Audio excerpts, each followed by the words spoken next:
Assalamualaikum warahmatullahi wabarakatuh. Perkenalkan, nama saya Muhammad Fajran, NIM C1C019107.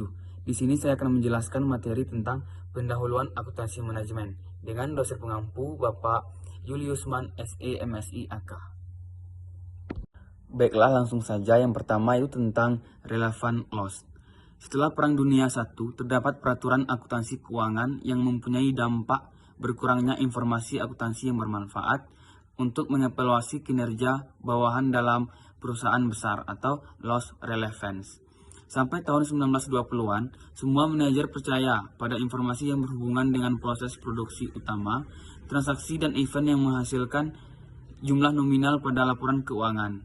Setelah tahun 1925, informasi yang digunakan oleh manajer menjadi lebih sederhana dan banyak perusahaan manufaktur di Amerika telah mengembangkan prosedur akuntansi manajemen seperti yang dikenal sekarang. Mulai tahun 1980-an sampai sekarang, akuntansi manajemen mengalami masa perkembangan yang pesat dengan perannya sebagai pendamping akuntansi keuangan. Johnson dan Kaplan menuliskannya dengan indah dalam Relevant Loss dengan judul The Rise and Fall of Management Accounting. Adapun perbedaan akuntansi biaya, akuntansi manajemen, dan manajemen biaya. Yang pertama yaitu dari akuntansi biaya. Pengertian akuntansi biaya menurut Mulyadi adalah sebagai berikut. Akuntansi biaya adalah proses pencatatan, penggolongan, peringkasan, dan penyajian biaya pembuatan dan penjualan produk atau jasa dengan cara tertentu serta penafsiran terhadapnya. Objek kegiatan akuntansi biaya adalah biaya. Yang kedua yaitu akuntansi manajemen.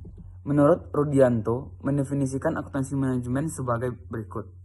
Akuntansi manajemen adalah sistem akuntansi di mana informasi yang dihasilkannya ditujukan kepada pihak-pihak internal organisasi, seperti 15 manajer keuangan, manajer produksi, manajer pemasaran, dan sebagainya guna pengambilan keputusan internal organisasi.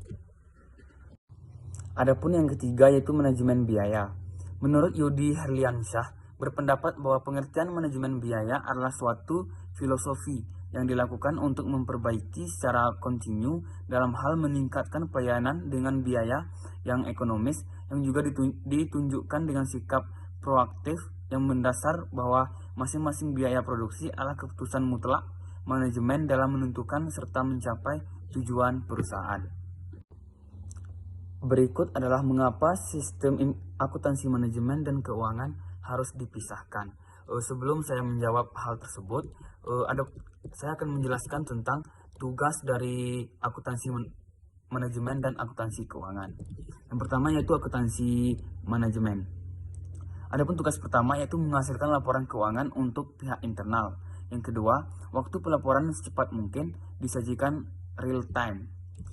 Sedangkan yang ketiga, mengasumsikan yang terjadi di masa yang akan datang. Contoh, penyusunan anggaran. Yang keempat yaitu asumsi yang digunakan dalam penyusunan laporan laba rugi lebih kepada biaya variabel atau cost per produknya. Sedangkan akuntansi keuangan yaitu menghasilkan laporan keuangan untuk pihak eksternal. Yang kedua, waktu pelaporan per bulan, per kuartalan, dan per tahun. Yang ketiga yaitu melaporkan sesuatu yang telah terjadi atau historis. Adapun yang terakhir yaitu asumsi yang digunakan dalam penyusunan laporan laba rugi berdasarkan full costing. Jadi dari tugas tersebut dapat disimpulkan bahwa mengapa akuntansi manajemen dan akuntansi keuangan dipisahkan karena keduanya memiliki tugas dan fungsi tersendiri. Selain itu juga memiliki banyak perbedaan dalam tugasnya walaupun memiliki beberapa persamaan yaitu atas dasar pertanggungjawaban. Baik akuntansi manajemen, akuntansi keuangan, keduanya tetap tidak bersatu. Berikut adalah 4 tahapan sistem akuntansi perusahaan, yaitu menurut Kaplan dan Koper. Pengembangan sistem akuntansi perusahaan dapat dilakukan dalam 4 tahap, yaitu yang pertama tahap belum sempurna. Tahap ini biasanya terjadi pada perusahaan-perusahaan yang baru mengembangkan sistem akuntansinya. Tahap ini bisa dikatakan belum sempurna karena sebagai perusahaan yang baru membuat sistem akuntansi, maka masih banyak kesalahan yang dibuat dalam penyusunan laporan keuangan. Yang kedua yaitu tahap penekanan pada sistem informasi keuangan. Pada tahap ini perusahaan sudah memiliki sistem informasi akuntansi keuangan yang baik dan dapat menghasilkan laporan keuangan untuk pihak eksternal dengan peraturan berlaku. Namun demikian, perusahaan belum memiliki akuntansi manajemen sehingga hasil akuntansi manajemen dilaporkan pada akuntansi keuangan. Dengan ini, perusahaan memiliki akuntansi manajemen yang kurang memadai karena memaksakan mengambil informasi akuntansi manajemen dari sistem informasi keuangan yang memiliki karakteristik berbeda.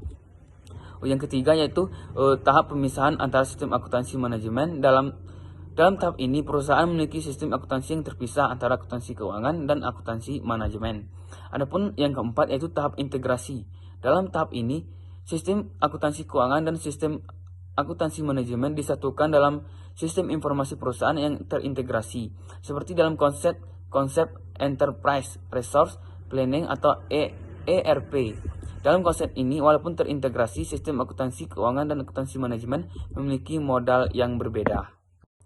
Adapun yang terakhir yaitu biaya yang berbeda untuk tujuan berbeda atau different cost for different purpose. Biaya produk adalah suatu pembebanan biaya yang mendukung objek manajerial tertentu. Definisi biaya produk tergantung pada tujuan manajerial yang ingin dicapai. Hal ini sesuai dengan prinsip dasar manajemen biaya, yakni biaya yang berbeda untuk tujuan yang berbeda atau different cost of different purpose. Mungkin sekian penjelasan dari saya. Apabila terdapat kesalahan, saya mohon maaf. Saya akhiri dengan wassalamualaikum warahmatullahi wabarakatuh.